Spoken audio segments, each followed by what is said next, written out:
Good morning বন্ধুরা, good morning. সকাল সকাল ভিডিও স্টার্ট করছি। আর আজ হচ্ছে 18ই জুলাই, শুক্রবার। যে যার কাজে চালু হয়ে গেছি আমরা। আর তোমাদেরকে যেটা বলার জন্য একটু দেখাচ্ছি, এই দেখো আমার মেয়ে খাটে একা। আমার ছেলে স্কুলে গেছে, ছেলে শরীরটা একটু ঠিক হয়েছে, ছেলে স্কুলে গেছে। ছেলেকেও পাঠাতাম না, তবে আজকে পরীক্ষা ছিল, তাই জন্য ছেলেকে স্কুলে পাঠালাম। আর আমার মেয়ে আজকে স্কুল যেতে পারলো না। আজকে আমার ডেলি ব্লগে আমার সঙ্গে থেকো। আর সকাল থেকেই আমার মেয়ে আমার সঙ্গে রয়েছে, আমার পাশে থেকো। আর আমাদের সবার চা খাওয়া হয়ে গেছে, এই দেখো চা খেলাম, চা খাওয়া হয়ে গেছে। আর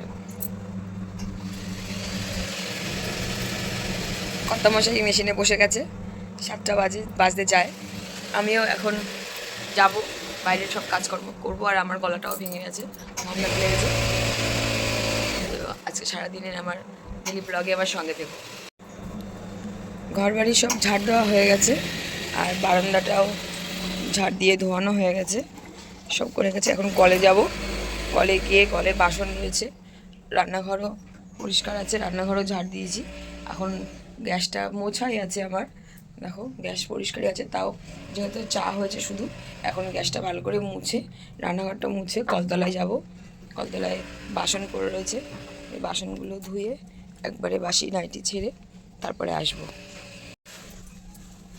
আজ ফুল ফুটেছে অনেক, আর আকাশে মেঘও আছে, আবার রোদ্দুরও হবে কিনা বুঝতে পারছি না। ভীষণ ওয়েদারটা খারাপ বলে এখন ঘরে ঘরে সবারই শরীরের অবস্থা একই। আমার ছেলের শরীরটা একটু স্টেবল হয়েছে, মেয়ে একদমই মেয়ে একটু দুর্বল বেশি ছেলের থেকে, মেয়ে একদমই ঝিমিয়ে গেছে। আর আমার মেয়ে পরীক্ষা দিতে পারলো না, কি করবো আর। শরীরটা আগে স্কুলে একা একা গিয়ে যদি ওখানে কিছু সামলাতে না পারে, যদি জ্বর ও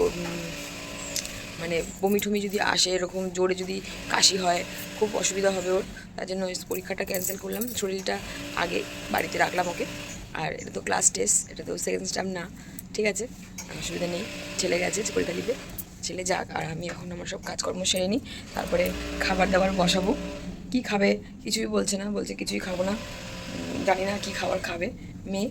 তো মেয়েকে দুটো জল বিস্কুট খাইয়েছি, খাইয়ে মুখ টুক ধুয়ে বিছনা টিছনা ঝেড়ে মেয়েকে আবার পরিষ্কার করে শুয়ালাম। এখন কাজকর্ম সেরে নিই ঝটপট, তারপরে ঘরে যাব। ঘরে গিয়ে মেয়েকে আবার ডেকে তুলবো, কিছু খাওয়াবো, দেখি কীরকম থাকে শরীরটা। আর আমি কিন্তু গা মুছিয়ে দিয়েছি, গা পঞ্চ করে দিয়েছি এবং মাথাটাও ধুয়ে দিয়েছি। এখন আর কিছু করবো না, যেরকম আছে এরকম ঘুমাচ্ছে, ঘুমাক। সব বাসি কাজকর্ম করে ঘরে আসলাম, স্নান করিনি কারণ ঠান্ডাটা আমারও লাগছে, গলা শুনে বুঝতে পারছো, তাই জন্য আমি আর স্নান করলাম না। এখন ঘরে আসলাম, ঘরে এসে গোপালকে তুললাম। আর মেয়েটা এখনও ঘুমায়নি, একটু ঘুমালে শরীরটা ভালো হতো। ভাই কিন্তু ঘুমিয়ে ঘুমিয়ে শরীর ঠিক করেছে, ছেলে সারাদিন ঘুমিয়েছে, তুমি একটু ঘুমাও। সকালে খাবার জন্য আমি দেখো বন্ধুরা আলু সিদ্ধ ভাত বসিয়েছি, আমার ভাত হয়ে গেছে, এখন নামিয়ে দেবো, গ্যাস অফ করে দিলাম। আর এই যে এই পাতা তুলে নিয়ে এসেছি, এটা হচ্ছে বাবু তুলসী পাতা। এই পাতাটা আমি এখন থেতো করে রস করে দেবো মেয়েকে, আর আমিও খাবো। এই যে তুলসী পাতা, বাবু তুলসী পাতা, এটা কিন্তু খুবই উপকারী। এই যে গলা ব্যথা, কাশি, ঠান্ডা, এই সমস্ত কিছু এতে ভালো হয়। তো এটা রস করে ছেলে মেয়েদের খাওয়াবো, ছোটোবেলায় খুব খাওয়াতাম বাচ্চাদেরকে এই বাবু তুলসী পাতার রস। এখন ছোট বড় সবারই খুব উপকারী, এখন আবার পেয়েছি এই পাতা, তাই ঠান্ডা যেহেতু লেগেছে সবার, তাই আমরা এই পাতার রস করে খাবো।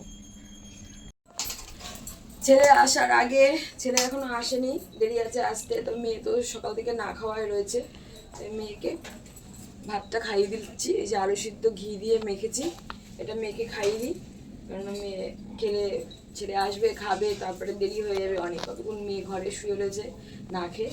তাই আমি দেখো বন্ধুরা আলু সিদ্ধ ভাত মেখেছি, আর মেয়েকে এখন আমি খাইয়ে দেবো, তারপরে আমি বাকি কাজ করব। বাকি আমার এই মালটাও আমার হয়ে গেল, ছেলে এখনো আসেনি, মেয়ে এখন একটু সুস্থ আছে, মেয়ে আমার ভিডিও করে দিচ্ছে, মামা। আমি এখন মালটা গুছিয়ে মালটা দিয়ে আসি, 10টা বাজে, এখন সব কাজই হয়ে গেছে, এখন শুধু রান্না বাকি, রান্না করব, এক্ষুনি এসে যাবে ছেলে। রান করে না। স্নান করে ঘরে চলে এসেছি, আর বাইরে প্রচুর বৃষ্টি পড়ে গেছে, আমার গলার ভয়েসও যাচ্ছে না।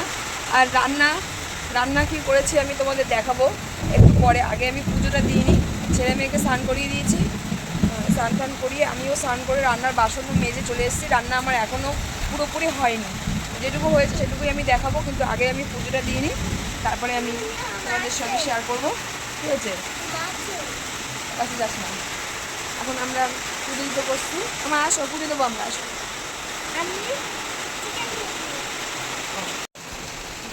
পুজো দেওয়া হয়ে গেছে, এখন এসেছি রান্নাঘরে। সকালে খাবার খেয়ে রান্না বসিয়ে দিয়েছিলাম, আর সব কাজকর্ম সেরে নিয়েছি। সকালে তো উঠেছি আর ঘুমাইনি, কিন্তু মেয়েটাকে একটু সময় দিতে হয়েছে আমার। আর ওরা যেহেতু কিছুই খাচ্ছে না, এই 2-3 দিন ধরে ওরা কিছুই খাচ্ছে না, তাই একটু চিকেন রান্না হচ্ছে। আমাদের চিকেনটা এখন রান্না হয়নি, তার জন্যই বলেছিলাম যে রান্না হয়েছে আবার হয়নি। আমাদের চিকেনটা ও করবে, কারণ ও বেশ ঝাল করে সুন্দর করে চিকেনটা করতে পারে, আমি অতটা ভালো এখন আর পারি না। আর ওদের জন্য আমি এই যে আলাদা চিকেন রান্না করছি, এটা অল্প ঝাল দিয়ে করেছি। দেখো এর কালারটা খুব সুন্দর এসছে। এই যে বাচ্চাদের জন্য আমি একটু চিকেন আলু দিয়ে পাতলা করে ঝোল করছি, যেহেতু ওরা ডালও খাচ্ছে না, মাছও খাচ্ছে না, কিছুই খাচ্ছে না, আর একদম দুর্বল হয়ে গেছে শরীরটা খারাপ হয়ে যাওয়ার পর। তাই একটু চিকেনের স্টুর মতন বানিয়ে এলাম, এটা দিয়ে ওটা ভাত মাখিয়ে খাইয়ে দেবো। আর আমাদের মাংস রেডি করা আছে, দেখো আমি নিচে রেখেছি, এখানে সব মশলা গুছিয়ে রেখেছি, আর এই যে মাংস এখানে হলুদ নুন মাখিয়ে রেখেছি, সব কিছু মাখিয়ে রেখে দিয়েছি। এই আলুটাও আমি এখানে ভেজে রেখেছি, ওইটা পরে হবে, আগে এটা হবে, তারপরে ওইটা হবে। আমার মাম্মা, আমার বাবা, এরা আজকে চিকেন দিয়ে খাবে, তাই না মামা? খাবা? হ্যাঁ, তোমাদের জন্য চিকেনের স্যুপ রান্না হয়েছে। আর আমি চান করতে যাওয়ার আগে ওদেরকে স্নান করিয়ে আমি একটু চিকেনের স্যুপ বানিয়েছিলাম, সেটা ওদের দিয়েছি, গ্লাসে করে খেয়েছে একটুখানি, আর খাইনি, পুরোটা শেষ করিনি। রান্নার বাসনও আমি সব মেজে নিয়েছি, এই যে রান্নার বাসন, এখানে রান্নার বাসন রয়েছে, আর এই যে বালতিতে কাছাকাছি করেছি, এই এক বালতি, এটা এখনও মেলতে পারিনি, এটা পরে মেলবো। আজকে ভাগ্যিস আমি সকালবেলা কেচেছিলাম, এখনও দুপুরে কাচলাম, সেগুলো আমাদের জামা কাপড় আর বিছানার চাদর আর বালিশের ওয়ারগুলোই কাচলাম। আর আমি যেহেতু ওদের শরীরটা খারাপ ছিল, ওরা বিছানার মধ্যে সারাদিন শুয়েছিল, তার জন্য আমি এই দেখো এই কাঁথা এগুলো সব সকালেই কেচে দিয়েছিলাম, এগুলো শুকিয়ে গেছে, ঘরের মধ্যে একটু ফ্যানের হাওয়ায় দিলেই শুকিয়ে যাবে। এই যে সব এই তুলে নিয়েছি, এগুলো সব শুকিয়ে গেছে। ছেলে মেয়ের মাংস হয়ে গেছে, নামিয়ে নিয়েছি, আর আমাদের মাংসটা পরে হবে। আর আমি সাথে আর কি করেছি রান্না দেখো, এখানে আমি রেখেছি, এই দেখো বন্ধুরা, এই যে ভেন্ডি ভাজা করেছি, আর একটু উচ্ছে আলু ভাজা করেছি, আর মাংস রেডি করা আছে, এটা পরে হবে। এখন আমি ওদেরকে ভাত দেবো খেতে। মা থালা দাও, যখন থালা দাও, ভাত দেবো, মাংস হয়ে গেছে, থালা দিয়ে ভাত দাও, ভাত খাবো, দাও ভাত বেড়ে দেবো, ওরা এখন খাবে। অনেক দিন হয়ে গেছে কিছু ঠিক করে খাচ্ছে না, হাতে দাও, একটা হাতে দাও। উচ্ছে ভাজা করেছিলাম, বলেছিলাম যে উচ্ছে ভাজা খাবি কি না, জিজ্ঞাসা করলাম, বলছে না খাবে না। তা আমি শুধু মাংস দিয়েই ভাত দিচ্ছি। দেখো আমি এক হাতা ভাত দিয়েছি, ভাতটা ছড়িয়ে দিয়েছি, এই কটা ভাত, এও মনে হয় ঠিকঠাক খাওয়া দাওয়া হবে না। হ্যাঁ চিকেন, চলো তোমরা এখন এটা খাবে। দিয়েছি ভাত মেখে খেতে, কেমন হয়েছে বাবা? ভালো হয়েছে? খাও। কতদিন পর ভাত খাচ্ছে, এত শরীর খারাপ ছিল যে ভাতই খায়নি আমার মেয়েটা, ছেলেটা, কেউ না। খাও, এই পায়ে লাগছে, ভাতে বাইরে পড়ে যাচ্ছে, থালা দিয়ে না পড়ে, হ্যাঁ সামনে আগাও, জন দেবো, খাও। দারুণ হয়েছে না? হ্যাঁ খাও, আবার বিকেলে খাবা, সন্ধ্যাবেলা বাইরের খাবার খাবা না, আবার একটু মাংস দিয়ে আবার খেতে দেবো। আর যদি আমাদের কষা মাংস খেতে যাও তাহলে সেটাও দেবো, আমাদেরটা হোক, ঠিক আছে, খেতে দিয়ে দিলাম। আর যদি আমাদের কষা মাংস খায় তাহলে সেটাও দেবো। কালকে সারা রাত ঘুমায়নি, মেয়ে তো সারা রাত ঘুমায়নি, 3টে 4টে মানে এরকম, আর ছেলেও 1টা 1:30টা পর্যন্ত শরীরে কষ্ট নিয়েছিল। আর মেয়েও তারপরে ভোরবেলা থেকে মেয়ের আরও একদম বেশি কাঁপুনি উঠে গেছিলো, কিছুই ঠিক মতন খাচ্ছিল না। আর ভাতটা খেয়ে সুন্দর করে একদম পুরো ঘুমিয়ে পড়বা, ঠিক আছে? রাতটা কি ঘুমাবো ঠিক করে, ঠিক আছে বলো সবাইকে, বলো খেয়ে ঘুমাবো তো, খেয়ে ঘুমিয়ে পড়বা। এখন একটু ওরা ফোন দেখবে আর খাবে, তাই ওরা একটু ফোন দেখুক, আর আমি একটু ভালো করে মাথাটা আঁচড়ে সিঁদুরটা পরি। ছেলেমেয়ের খাওয়া হয়ে গেছে, আর দাদাভাই এসে গেছেন, ওই যে রান্না করছে, মাংস সব রেডি করা আছে, মাংসটাই শুরু করছে। কারণটা সেই নিজেই বলেছে যে আমি মাংসটা আমি করবো, তার জন্যই মাংসটা আমি তার জন্যই রেখেছি করতে। তোমরা কিন্তু আবার কেউ ভেবো না যে আমি ওকে দিয়ে মাংস রান্না করাচ্ছি, আমি করলেই করতে পারতাম, এটা কিন্তু ভেবো না, ও নিজেই বলেছিল তার জন্যই ও এখন মাংসটা করছে।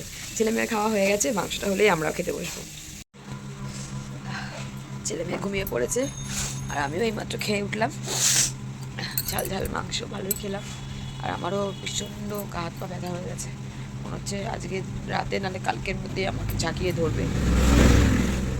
খেয়ে উঠলাম, খাওয়ার সময় ফোন দেখছিল, ফোন এসেছিলো, তাই আর ভিডিও করতে পারলাম না। তো মাংসটা খুব ভালোই করেছিল, মাংসটাও ভালোই করে। খেয়ে উঠলাম, এখন আর থালা বাসন ধোবো না, এখন একটু আমিও শোবো। এমনিতে বিশ্রাম পাই না, কাজ থাকে, তো আজকে মায়ের এখনও পর্যন্ত দেয়নি, তা আমি এখন একটু ঘুমাবো, একটু বিশ্রাম করবো। ঘুমিয়ে পড়েছিলাম, খেয়ে উঠে ঘুমিয়ে পড়েছি। আর আমার ছেলেও উঠেছে, আমার ভীষণ হাঁটতে পারছি না, আমার এখনও মানে ছেলেরও তাই, হাঁটতে পারছে না। ছেলে বাইরে সবাই খেলছে, আর আমার ছেলে খাটের উপরেই শুয়ে আছে, দেখো এত শরীর দুর্বল হয়ে গেছে যে ও হাঁটতে পারছে না। আর আমার তো এখনও সেভাবে ধরেনি, আমার সেভাবে হয়নি, কিন্তু আমি এখন থেকেই একদম শরীরে জোর পাচ্ছি না, মাথাটা ভার হয়ে রয়েছে।